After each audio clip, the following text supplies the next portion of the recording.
Welcome to Reflections, a program produced by the Outreach Committee of Paducah Cooperative Ministry. My name is Jim Toy. My co-host today is Libby Wade, Rector of Grace Episcopal Church. The current series of programs on reflection is focusing on mission projects that local churches are doing. And today, our guests are going to tell us everything we need to know about a reading camp that was recently held and sponsored by several local churches.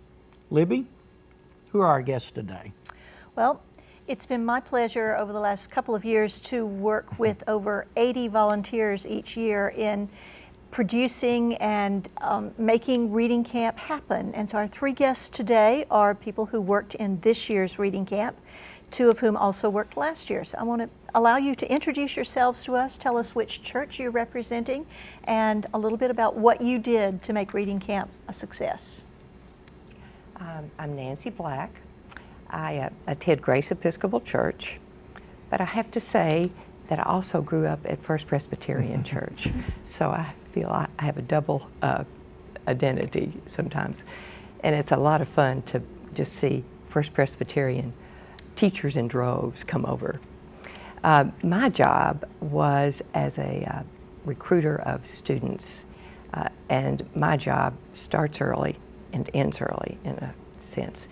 And usually at March, I start to call principals of the city schools, and we've had Metropolis students for a couple of years, and basically work with the principals and their designee for talking to students and teachers and gathering in our students for the next year. So you're responsible for the attendees? Yes. Excellent. Yes. I am Mary Catherine Zellmer, and I am also a member of Grace Episcopal Church, and I was a counselor for the kids this year. So I was I was around all over the place. So. I'm McNeilly, and I'm a member of First Presbyterian Church, and I'm a retired school teacher, and so I worked with the learning centers. I was in the Reading Comprehension Center, and we had people in 5 other centers who also taught. Excellent. That gives us a brief overview of some of the elements of the camp. But this sounds like a big operation. We've identified Grace as a leader in this, and Grace Episcopal, and we've identified First Presbyterian. Was any other churches? We said downtown churches, but were there any other churches or anybody else involved that helped bring the reading camp together? Anybody? Well, the Methodists were a great help in providing buses. And Broadway Methodist worked with us last year with buses and also providing swimming. Oh. So most of the afternoons, I think the children went across the street and had an hour in the swimming pool. We may hear tales of that Oh, later you in may, the you morning may, when we talk you about may. that, but there was a swimming component, which I'm sure they enjoyed. Right. So Broadway Methodist was involved yes. also. Yes, and they give us that, that's their contribution. In kind. In They do an kind, and also whatever costs for the bus, they and that's, provide. I mean, Huge. It's wonderful. got to get them there and get them back. And this year we added Fountain Avenue Methodist Church to our, as a bus provider. Excellent. So we're talking about a lot of buses here. I think later on we'll learn about the numbers. We will. And we also reach beyond Paducah in terms of this year, in terms of involving other people. We had 2 women from an Episcopal church in Louisville who joined us. Wow. And they did some work with camp, but they were observing. Their real role was to observe because they want to start a camp next year in their parish, working with Louisville schools. And then our Diocesan Camp and Conference Center has provided us with 2 college-age late high school counselors last year and this year as well. So it's been wonderful to branch out in that sense. Excellent. A collaborative effort, a lot of different folks coming together to make this happen. I think as you drive around in the city and around Paducah during the summer, you see these yard signs, or I have seen these yard signs advertising Vacation Bible School, which at my age goes back to when I was growing up. Is this a Vacation Bible School, or is this something totally different, or is it a... No, it's not a Vacation Bible School because it's not teaching Bible literacy. Our focus is reading literacy, although we do some of the same things that you do at Bible school. We have crafts, they have activities, but the focus in the morning hours is on improving reading with children who have sort of fallen through the cracks at the 3rd and 4th grade level, and we want to make sure that before they go on to the middle grades where there's a lot more need for being able to read in order to be able to learn, we want to catch them now and give them that boost that they need. So the materials they use are secular, or is there any theological or religious material used? Are the reading materials strictly classroom type materials? Strictly classroom type material, though we do have a pleasure reading component, and they meet in the church library, and there are some Bible story books in there that the children are welcome to read if they want to, but we're not teaching the Bible, we're teaching reading. Excellent. We have a theme every year. Mary Catherine or Nancy or Ann, would you can you talk a bit about the theme and how that's played out in the this year's theme was outer space, and one day we had like a star room where there's a lot of different astronomy lessons they can learn, and then one day the Sky Lab came from the community college, and it was a planetarium. It was really neat to see. All the kids were really loving that. So. I think we identified the churches that are participating, but I don't know that we identified where the reading camp took place. Somebody want to tell us about where it happened? It takes place at Grace Episcopal, and mainly in the parish hall, and then we do activities outside in the playground too. But and the parish hall is what? It's just the big meeting room. There's different meetings held there, and lots of tables so everyone can get together and for talk. all their activities. Yeah. And like I said, we're going to talk about it later. Big focus on reading here, so that makes sense. Did you say there were something about field trips? Yeah, the afternoon is more of a traditional day camp kind of atmosphere, and we choose a theme each year and develop that theme in decorating the parish hall, and each learning center is decorated. And then in the afternoon, there are field trips and crafts and other activities that are planned around that theme. So could you all tell us a little bit about the themes for last year and this year? Well, last year, the theme was water, which I thought was a wonderful theme, and it was easily carried out. Lots of water. Lots of water. One place they went was the River Discovery Center, I think, and they went on with the simulator and, you know, got familiar with that. I think one of the favorite activities last year was fishing at Noble Park, and I believe it was repeated this year, popular demand. And then at the end of the week, they went to Venture River. That was going to be my question with the water thing. Yeah, I thought with the water. A water park had to work in there somehow. That's right, and I think that's another backed by popular request. And I would think that, did they know they were going there at the end of the week? Yes. I think that's a really good design of the thing, the reward for their attendance and participation. Any other field trips on either theme, water or this year's theme? Well, we go to the pool at the Methodist Church every day too, and that's all they talk about during the day in between lessons. And Venture River is always a big excitement. And I know we did fishing again this year, and they love doing that. And then other days, if we didn't go anywhere, we had arts and crafts, and one day they made little journals and got to decorate it with space stickers and things. But the Sky Lab was a very big hit. They really enjoyed that. The Sky Lab came in to you? It was like, yeah. It's like an inflatable, I don't know how to describe it really, just a planetarium. It's out of this world, wasn't it? Yeah, exactly. Something else, we've identified the churches, and now we've identified some of the activities. You talk about morning and afternoon, so this was an all-day camp for how many days? For 5 days. And they arrived when? Early, before, I don't know, 8:30, I guess. Between 8:30 and 9. Between 8:30 and 9, and stayed until 5.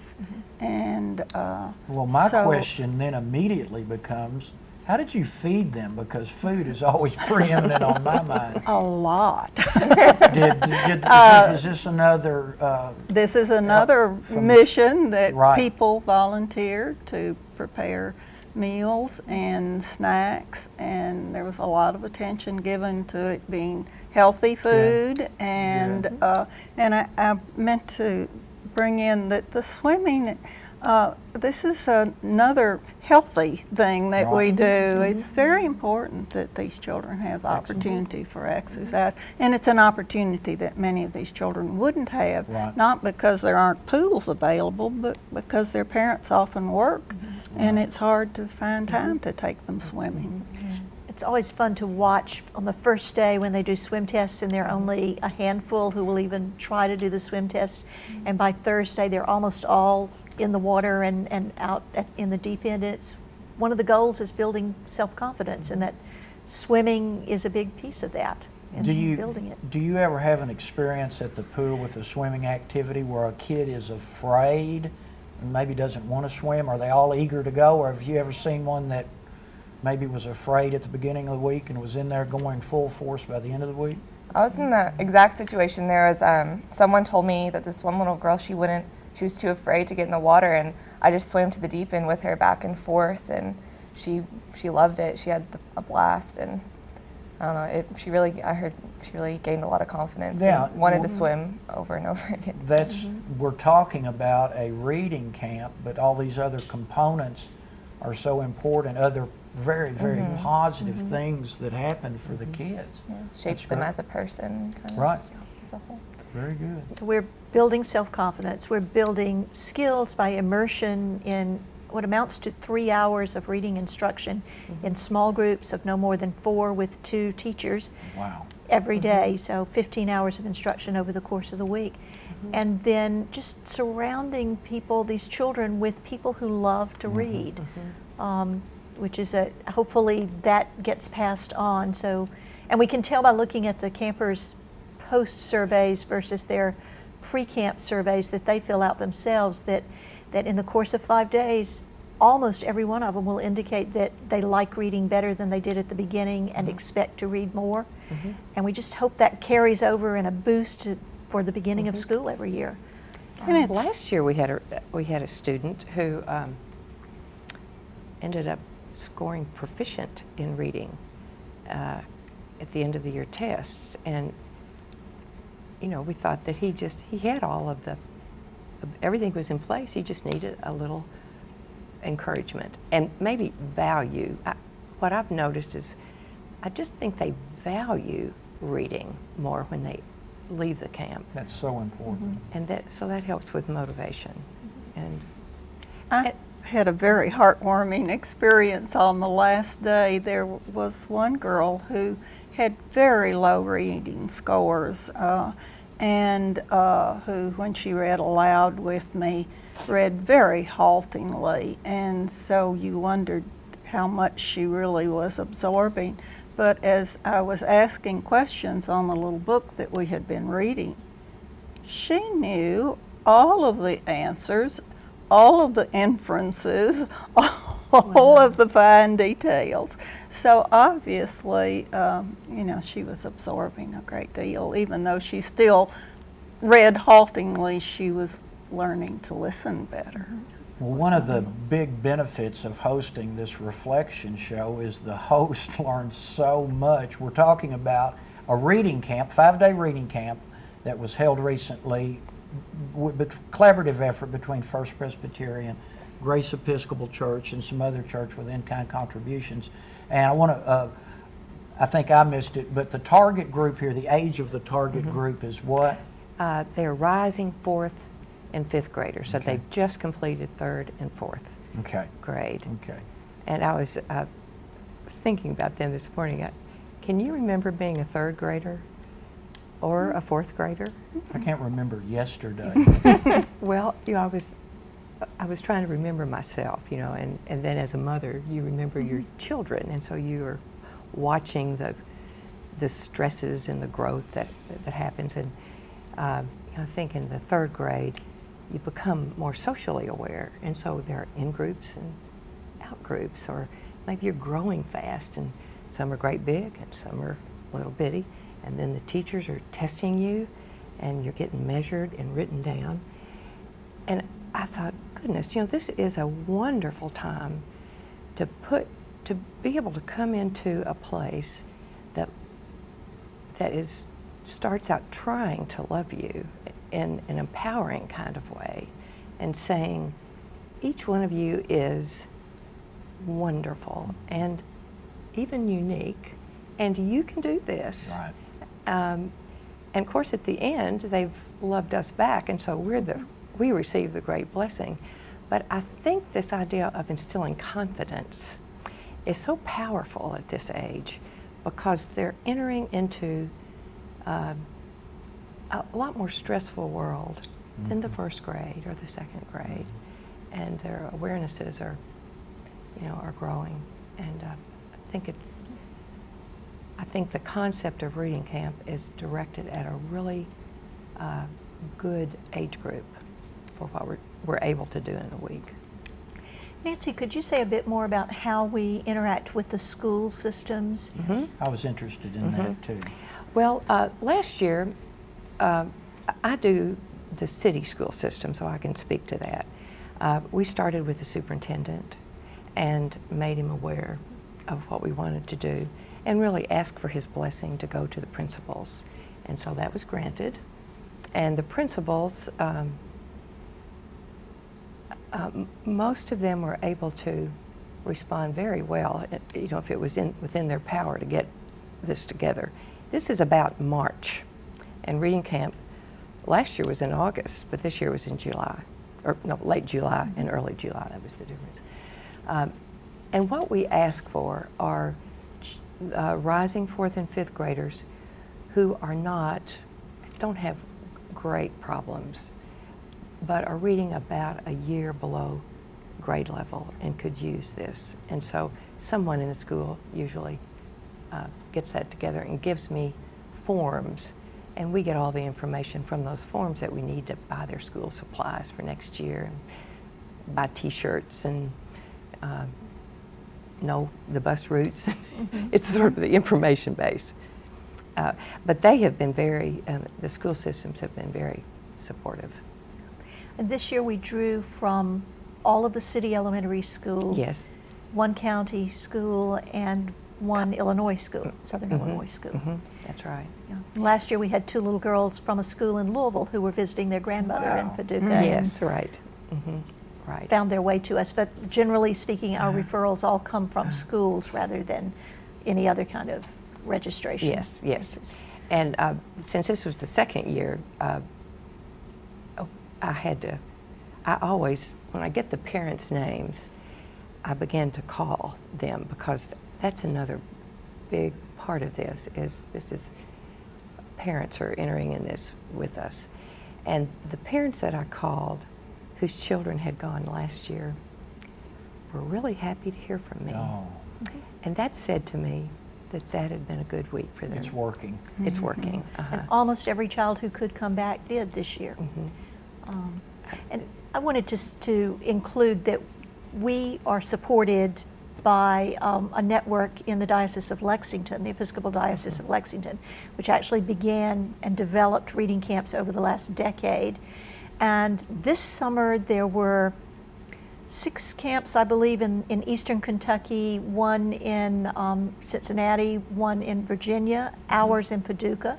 Great. Then there's an international component too, so that there has been for several years, 1 in Grahamstown, South Africa, and this year they added 1 in Liberia. So teams from Lexington help all of these camps get started, and then provide some ongoing support for us via email and a conference in the fall for camp coordinators. So, and we've also been blessed to have someone who works in the field of literacy to be our curriculum coordinator and do training for our teachers.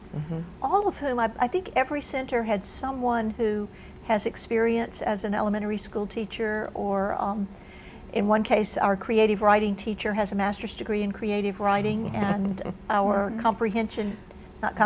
strategies lead teacher is a young woman working on her PhD in English at UK. So it's an enriched environment in many, many ways. And another enrichment is that children get to meet children from other places. It's not just the same gang that they'll be going to school with, and I think that that's another enrichment. There might be a certain freedom in that. I think so. Where when you're in having taught, when you're in a group of your peers all the time, you tend to behave a certain way. Maybe being with different young people, you can act differently, and you're not judged and you're not known. That's by design. Excellent. That is by design, yeah. I want to ask a question here, because that's what these programs do. They grow and change constantly. Something that's, you've mentioned, okay, you've got snacks, you've got transportation, you've got t-shirts, you've got school supplies. This camp does not happen magically. There's some support and sponsorship, and there is some money involved. There is. Who makes it happen? She does. We began last year with a $5,000 grant from a local foundation, which was a really wonderful jump start. Yeah. And each of the two camps have cost about $4,000, and a lot of food is actually donated, so that cost is really low.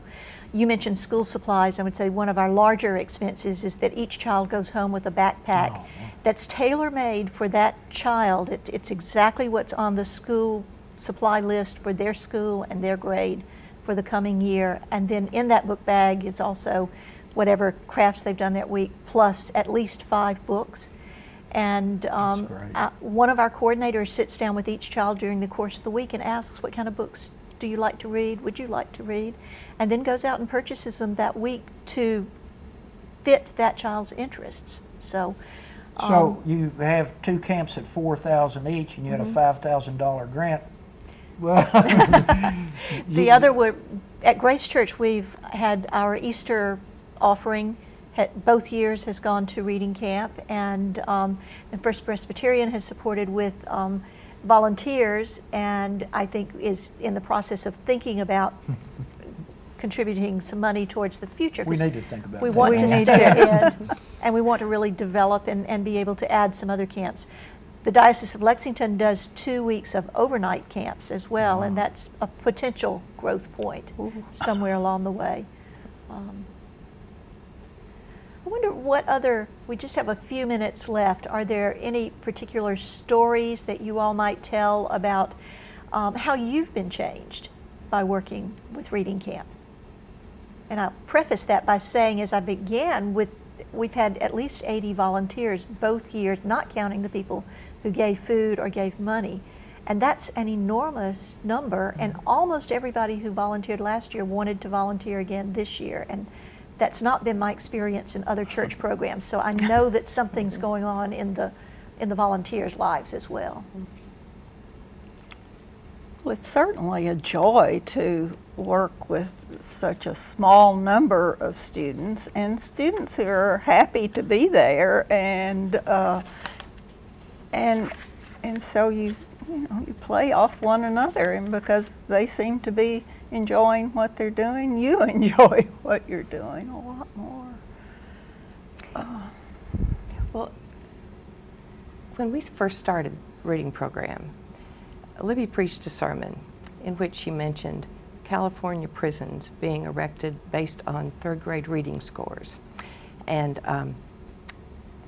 I think that what we are doing matters in the scheme of things. It matters more than a lot of the other things we do, even in church, and I believe we've caught that. Well, as we wrap up today, we know there's need there. Just First Presbyterian, somebody could contact that church, contact Libby, at Grace Episcopal would take possibly in-kind donations, or money could be used, so forth and so on. And also, I assume volunteers. Yes, indeed. Do they need to be trained? Would you train? We do an application process for volunteers. That became important this year, more important this year, because we had more volunteers than we could actually use. And then we require some form of what in the Episcopal Church we call safeguarding God's children, some kind of training in that area. And we're developing that. Most of the group did it last year, and then we will continue to build on that. Our curriculum coordinator does a training for the teachers who are going to be working in the learning centers. And we haven't said a lot about the college and high school age counselors, but they're absolutely key to making it a fun event and for having those children see people who are not that much older than themselves who love reading and who love being together as well. And so that's an area we want to develop more in the future, is making it an even more meaningful experience for the college and high school counselors.